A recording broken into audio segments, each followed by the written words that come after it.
means Russell and Will, RAW'dCAST, you feel me? We're just a few days away from 2016 and we're just trying to look at the year in review. It was a really good year in music. I have to agree with you there. Not just in music in general, but specifically for rap music. I think there was a lot of different game changers and a lot of just different styles that really got brought to the forefront this year that really, I think, either widened their scope as an artist or showed a little bit of range. And I think a lot of big artists dropped albums this year, especially in comparison to 2014. I think what it is it's a mix between there being so little that last year and so much this year. I think the hype behind a lot of different albums really got people this year. But the point is, I think this year it was even harder to make a list just because there was so much stuff. But you know, we're gonna do a top 10 list. Do yours first. All right, my number 10 this year is a very easy one for anyone who really knows me. It's Cherry Bomb by Tyler, the Creator. This one was a huge kind of left field sort of thing for Tyler, the Creator. You can kind of see him, I didn't like it. You can kind of see him getting closer and closer to this sort of style, but I think he really is showing his production skills more than his like lyricism, because I mean one of his things was he brought his vocals way down on the album, so you could hear the production a lot more, and it seems like a more mature, even with hints of like how would you describe it? Kind of like inspirational sort of feel. He wasn't really going for a strictly rap album. Like the theme, I feel like he always says it's the Find Your Wings theme. Yeah, the Find Your Wings thing. I mean, this whole thing about being yourself, using your talents, and not wasting your time with that kind of thing. Follow your dreams kind of idea. Just staying with who you are. I mean, that's what he did. I'm sure he got a lot of no's before he got a yes. I mean, I can admire what Tyler's trying to do. Not trying to limit himself to a genre. And he's trying to experiment with new things. But at the same time, I don't know if that was necessarily the best direction for him. You know, this is like what, his fourth release, project release. His third one, Wolf, the one before it, I loved Wolf. That's a nearly perfect album to me. But Cherry Bomb, I was looking forward to it. He cut away. He did, you know, the first three albums were a trilogy, and this is the new concept that he threw out. And I didn't really like how it was executed, honestly. You know, there's a lot of talk about like the way he leveled the instrumentals, and how his voice was very drowned out, very quiet. Yeah. I couldn't understand what the heck he's saying. He's making you listen to him. He's making you have to. You have to try to listen to him. That's you had to look it up on Rap Genius, is what you had to do. No, you had to listen to him and like actually, you have to put effort into listening to the words he's saying, which makes you even internalize them even more. I feel like he's making you work for the lyrics, and you may hear more of them, or be able to focus more on them than if it was at the regular volume. I personally wouldn't do that for my own music. It was an artistic vector he was going with by doing that. It wasn't some kind of like random like Tyler the Creator being weird or edgy sort of thing. Well, that being said, I did see Tyler live this year. That was a great show. I saw him in Athens. While I didn't like the album as a whole, 2 tracks on there are some of my favorite songs that came out this whole year, and those were Smuckers, and then there's a 2-part type song, The Fucking Young and Perfect, which I like more of the Fucking Young song. That was my summer theme song. So was Smuckers. Smuckers had, first of all, Fucking Young, it's not a rap song. It's like an R&B soul song. Yep. We had Charlie Murphy on it, you know? It's like an old Pharrell song, it feels like. And the features were crazy. Charlie Murphy, first of all. Then we had, Pharrell was on the last album, but this time we got Kanye and Lil Wayne on the same track. And they both, all 3 of them actually, had hard verses. Very true. Impressive verses. One of the hardest beats on the album too. That sax comes in during Tyler's last part, and then you bring Lil Wayne to the very end. I mean, they're going back and forth a little bit too. That was a great song. Yeah, I love that. That first line that Kanye threw out. Richer than black people richer than white people with black kids. Richer, scarier than black people with ideas. Deep and funny. That's like what you want from a Kanye line, a Kanye verse. Did we cover everything you think for that one? I think so. Like I said, it wasn't the best rap album, or even maybe not even the best of the number 10 rap album of the year, but as an album itself, for effect and doing what it was supposed to do, I think it really worked for him. He always has focused, I guess, feel, their own sort of world about them. I think you can't really compare his albums to another one, or the sound he puts out to another person. the originality factor helps out a lot with Okay. ranking them higher. Well, unfortunately, Tyler didn't make my list this year. But my number 10, I think Surf, which is my number 10, by The Social Experiment, and with Chance the Rapper on there, was kind of a genre mixer of an album. Mm-hmm. There was not a lot of advertisement or hype to this. Not at all. From Social Experiment, but they came through. Totally unique beats, all instrumentation, like recorded instruments that they recorded. No synths, electronic stuff, maybe hints, but Yeah, no, it for was the most part it was live instrumentation. Yeah. I love the song with Big Sean. They had crazy. Who were some of the features? No, the one that I was really feeling was the one with Let me pull this up. with Busta. That Busta that was slip on there. slide. That slip slide was crazy. Slip slide. And my sister, she really she says her favorite song on there was the straight instrumental song. Oh No, damn! I don't have a name for this, or I didn't get it right. Something like that. One of the ones where it's just Donnie Trumpet. Mm-hmm. Yeah, Donnie Trumpet's he's really talented. He did songs with Chance way back. He was with him during 10 Day. Peter Cottontail is part of Social Experiment. I feel like he has a really good core of musicians around him, and he built this sound for himself that no one else in the game is really messing with right now. I think the closest was a band called Kids These Days, where a friend of his from the same crew, Vic Mensa, but they broke up last year or 2 years ago. It's two guys from Chicago with that big band kind of sound. Chance threw on King Louis and Quavo from Migos on like a jazz song, like a fun song. And, oh man, and it just works. And I'm just looking at some of the other features. Big Sean, like I said, Dram was on there. I didn't even realize the Cha Cha guy. And then J Cole's verse. He had a good verse. That's true. I thought it was Kendrick when I first heard it. At first, I thought his voice sounded like Kendrick. I was surprised. But that Kendrick J Cole album or mixtape coming out soon though. But yeah, and then we can't forget Sunday Candy, which is definitely up there. Peak. I'm probably gonna throw out a blog post or a vlog or something about my favorite songs of the year. But I mean, I can tell you now that Sunday Candy is, it's such a grand song. It's a grandiose song. Grandiose. And Chance is getting a lot of hype now. He was just on Saturday Night Live. He was the latest musical guest, and he killed it. And he's still doing his independent grind. Yeah, he's on his way to superstar. You can't not respect that.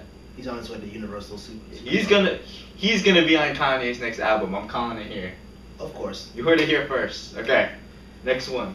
This is actually on my list as well, but it's a little bit higher. So we'll get to that when we get Number to that. 9! Number 9, that's Nuevo, plus that's Nueve. That's the new number 9.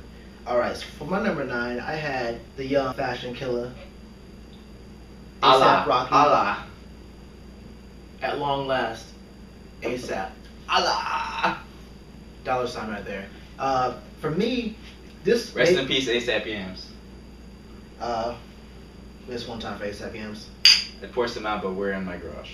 We're actually in the studio with the green screen right now.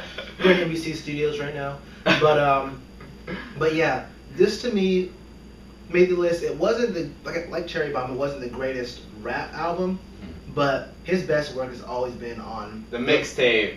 But with those Clams Casino, those cloud type beats, those like Space Ghost Perp. Yeah, exactly. Before the beef. This album, I feel like it's his most natural sounding album. Like it feels like this is what he naturally would be flowing on. It's not heavy with the raps. LSD was a great song. I mean, people love that song. Yo, if you want to watch something trippy, okay, first of all, watch the LSD music video. On LSD. Okay, yeah, on acid, I guess. And then me and my girlfriend, I saw that music video was influenced by this movie called Enter the Void. It's a French director, but it's set in Tokyo, and it's about this guy dying and doing DMT and all this stuff. It's the trippiest movie you'll ever watch. Just saying. But continuing, he was going with the trippy vibe. He was going for the black hippie vibe, trying to steal that from Kendrick, but. Love, sex, and drugs. I mean, yeah, that's kind of what he's doing. The LSD song. He was really trying to come away from the singles. Yep. What is he known for? Fucking Problems. Yep. And Wild for the Night.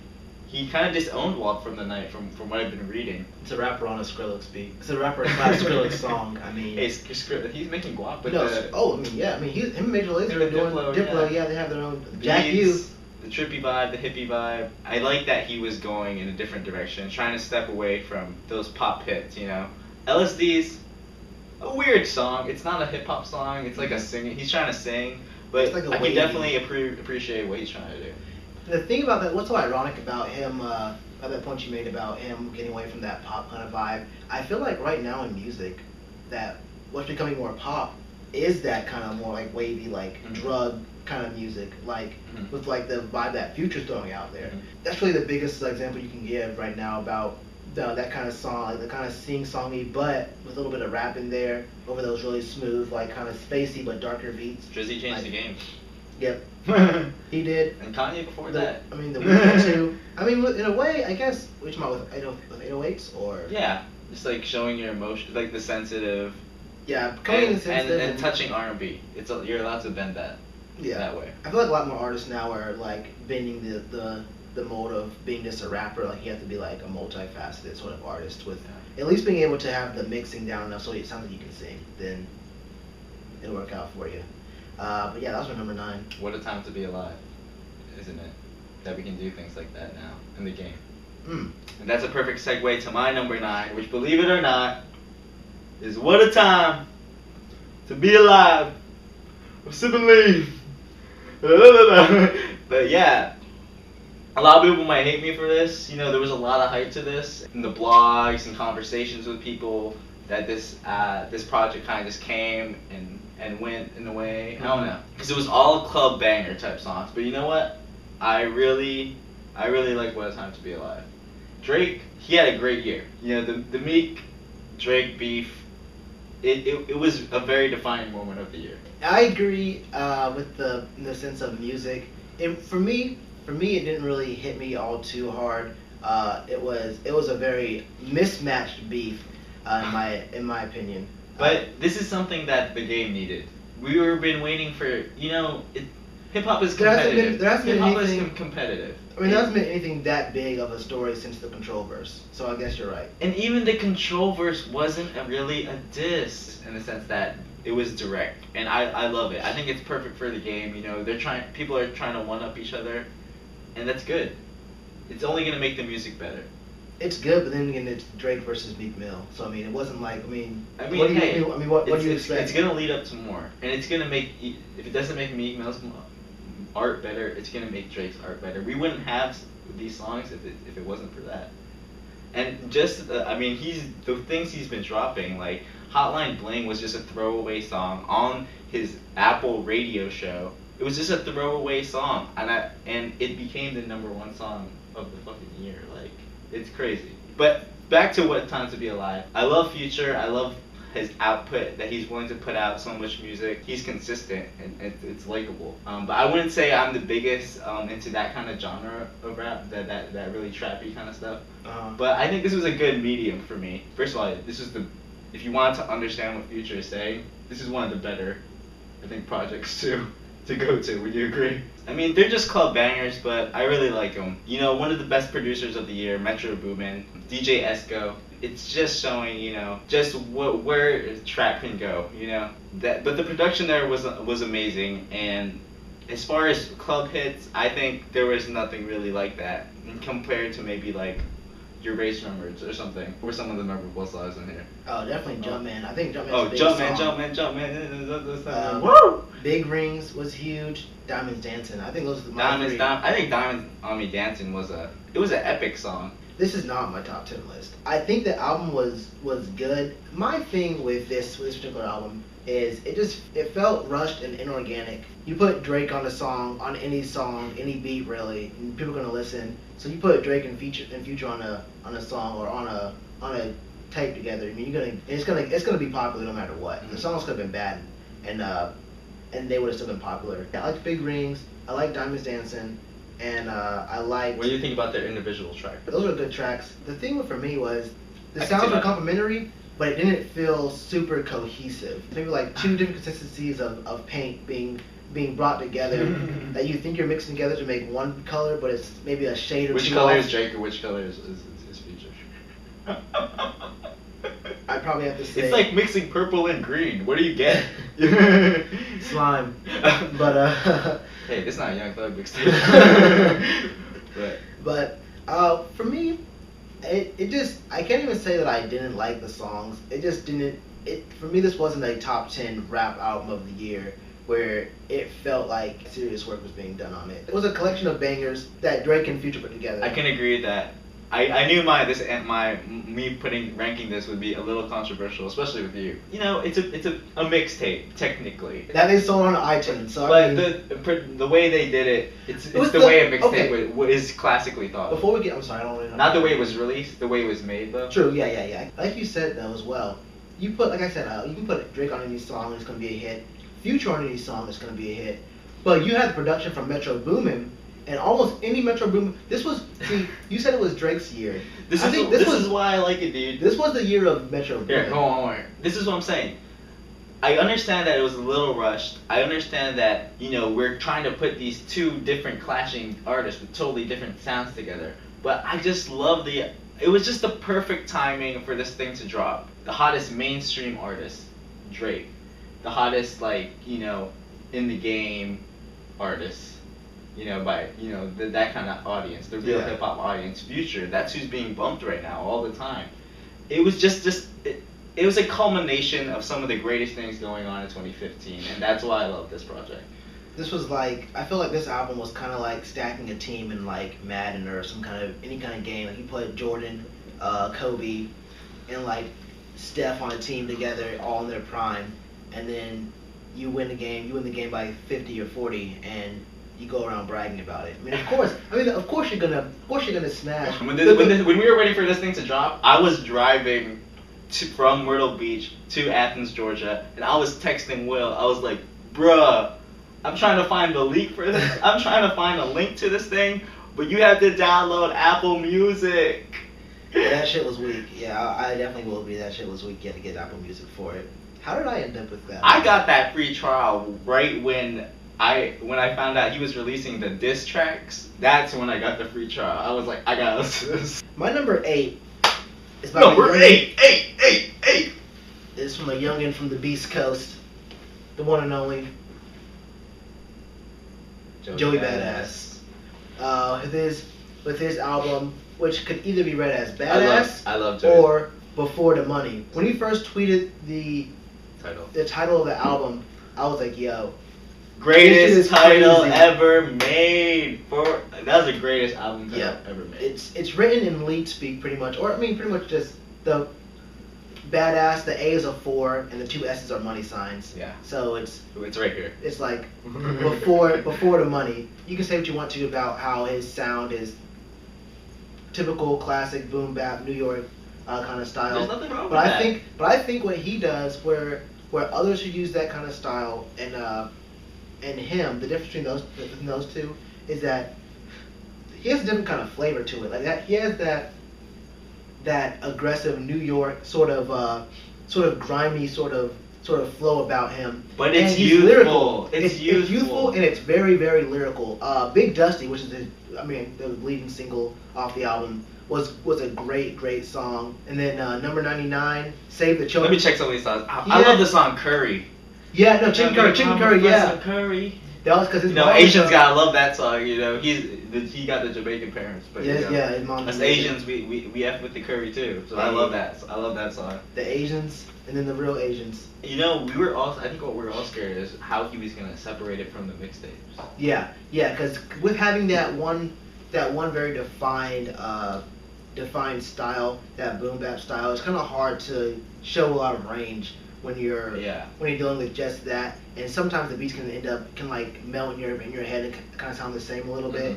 But he brings a fresh style. We were trying to see for Joey Badass is what could he go from the underground to something that a larger audience could vibe with.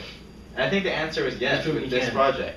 He really came through with the hooks. The hooks really helped him out a lot. I agree. Joey Badass is 20 years old, and that is crazy. He has so much potential ahead of him. We can't complain with this just being the first commercial album. And the only thing that doesn't put this album any higher on the list is just the vast number of other great albums that came out this year. For a while, I was going back and forth between whether this one would be one of the best of the year. Like when it first came out, I was vibing with it heavy, honestly. But I'm really just glad that he made the list, and I like music a lot. Well, believe it or not, this is the first thing on both our lists that we've had on both of our lists. But believe it or not, this one's actually Joey's album's higher up for me. So I guess we'll just talk about that then. My number 8 was not a rap album. It was an R&B album. It's Beauty Behind the Madness by The Weeknd. I don't think you had that. I don't have it. No. That's not a Will album. But look, I love this album, dude. Do you remember when he first came out, man? I was an OG Weeknd. I remember. He was so mysterious. Because he didn't have his picture on any of No, his. he didn't have any pictures of himself.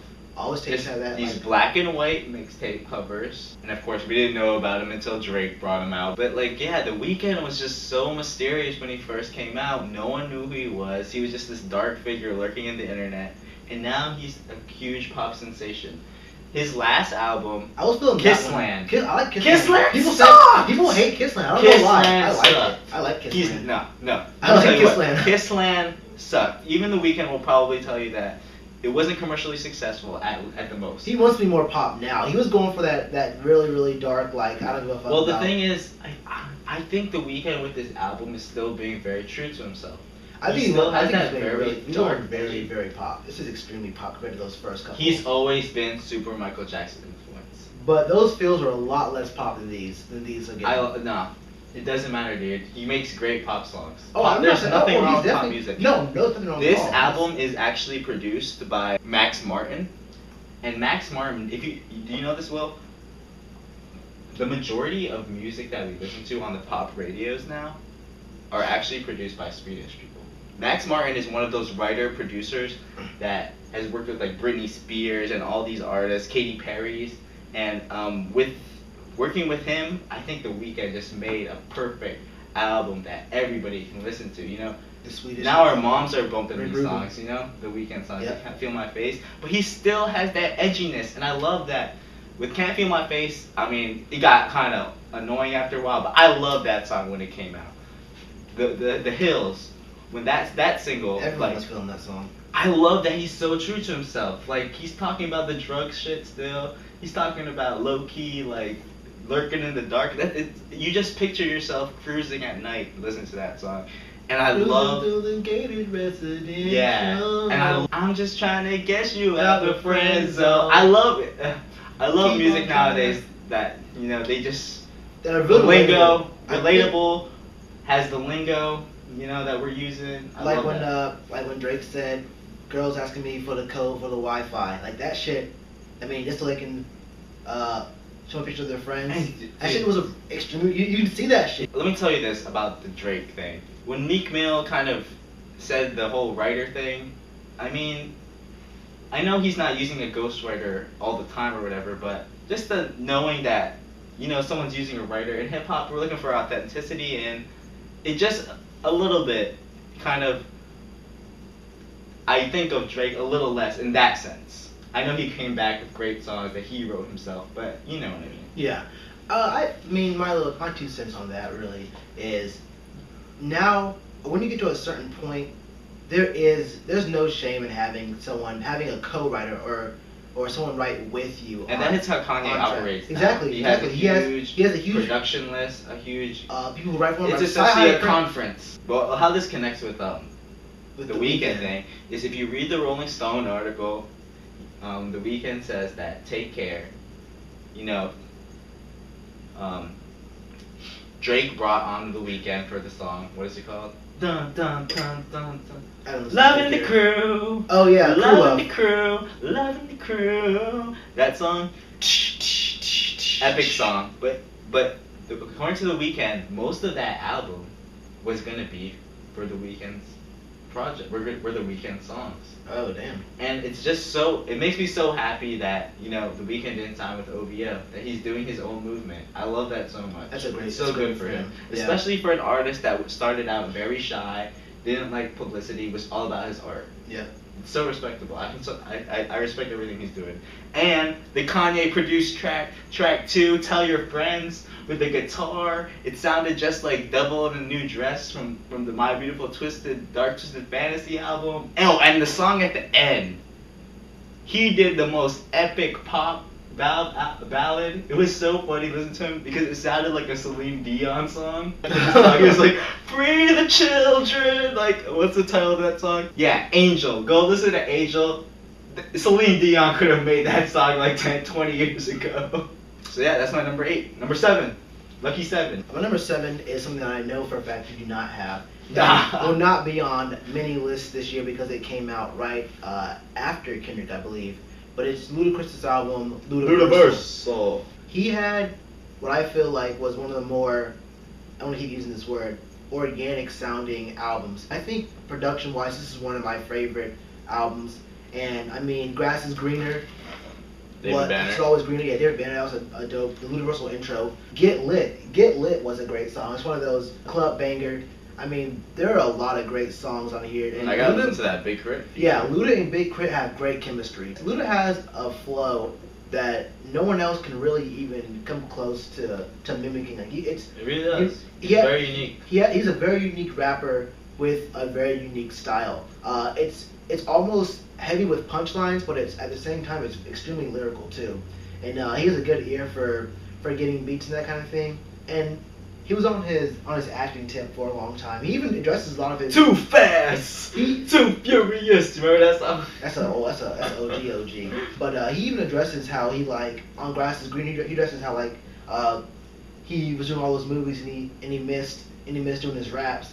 He got on the raps and he missed doing his movie shit. Really, I feel like on this album he really tried a lot of different things and his flow just works like really great. He just put it out at a bad time. He put it out at the extremely wrong time. Why, with Kendrick's? Yeah, it was right. Dang. I think it was either the week before or week after Kendrick, and you just knew, or I knew, no one's gonna hear this. This was a slept-on album, and Ludacris has not missed a single step.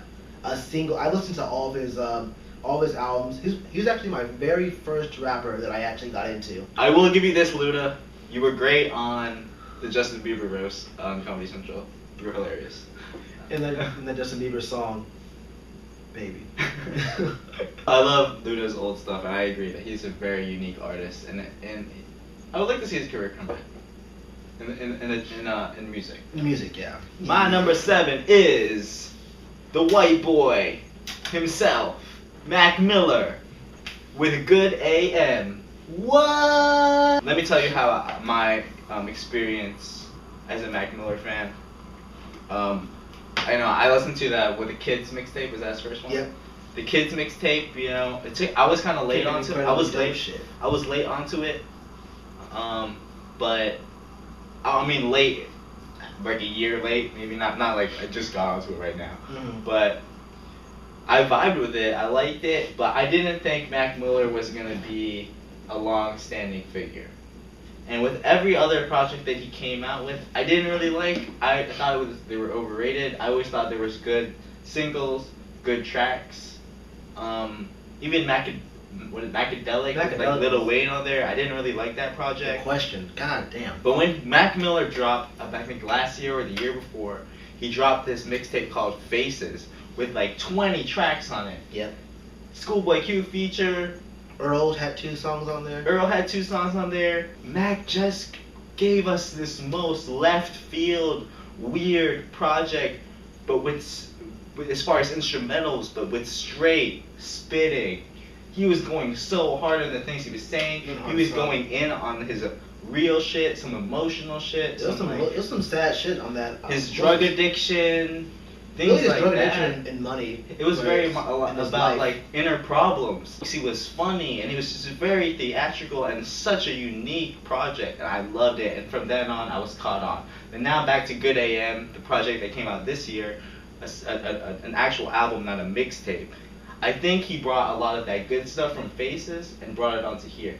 Straight rapping with very unique beats, what is it, 1,000 Gram Kids? I didn't even catch on the first time, but that's the kind of projects I like, you know? It's why I like Yeezus. I didn't like it the first time, but as I listened to a third and fourth time, it's like, whoa, this song is great. Like I'm in it, right? You have to think about it. Miguel feature, I love, he put Miguel on the end of the song for the outro, and it was just like, oh man, beautiful. That hook was crazy. I'll give you a little bit about my Mac Miller experience. I wasn't really on Mac Miller until after Kids, but what really got me into Mac Miller was Macadelic. Macadelic was crazy. It was amazing to me. Macadelic was the beginning of his drug experimentation. You can hear like the voices and things that. Probably he was getting big that time. That's when he had the Lil Wayne feature. Yeah, he sounded rejuvenated on Good AM. He sounded like the title suggests, sounded like he just woke up. Mm-hmm. He woke up from all the drugs and shit, and like started to spit.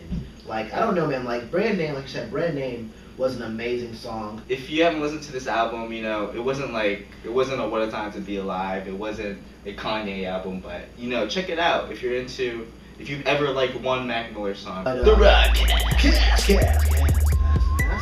Cast.